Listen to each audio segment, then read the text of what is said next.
Pemirsa, kehadiran investor sangat diperlukan untuk mengakselerasi pertumbuhan perekonomian Bali melalui penanaman modal atau investasi yang berasal dari dalam dan luar negeri.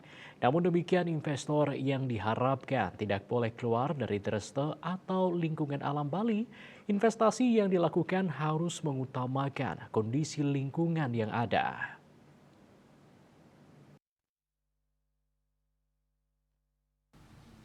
Wakil Ketua 1 DPRD Provinsi Bali Nyoman Sugawokori sepakat Bali kedatangan investor sebanyak-banyaknya untuk mendorong pertumbuhan ekonomi daerah. Namun dalam berinvestasi mereka juga harus mengikuti dreste atau kondisi lingkungan yang ada. Arah investasi jangan membabi buta terutama masalah lingkungan. Sesuaikan dengan kondisi objektif dan dreste masyarakat Bali.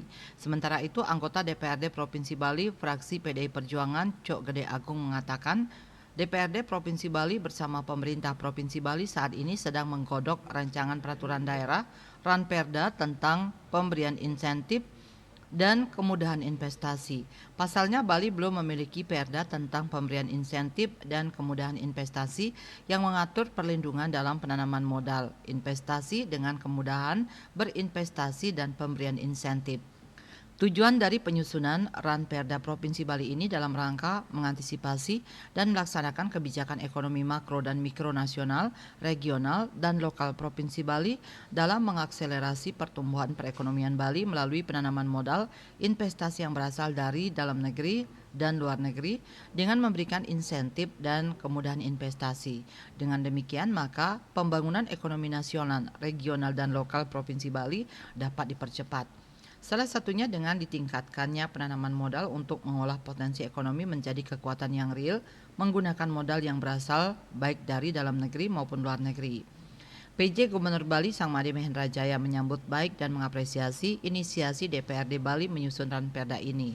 Adanya Ranperda ini diharapkan dapat menjadi dasar hukum guna memberi kepastian hukum, kesetaraan, transparansi, akuntabilitas, efektif, dan efisien dalam mengembangkan UMKM. Begitu pula untuk pembangunan perekonomian yang dikelola BUMN, BUMD, koperasi, swasta, dan usaha patungan yang menyelenggarakan kegiatan usaha di kawasan ekonomi khusus KEK di Provinsi Bali. Tentunya dengan tetap berorientasi memperhatikan, mengedepankan pelindungan alam dan budaya sebagai simbol daya lokal untuk peningkatan kesejahteraan Krama Bali. Winata Bali Post melaporkan.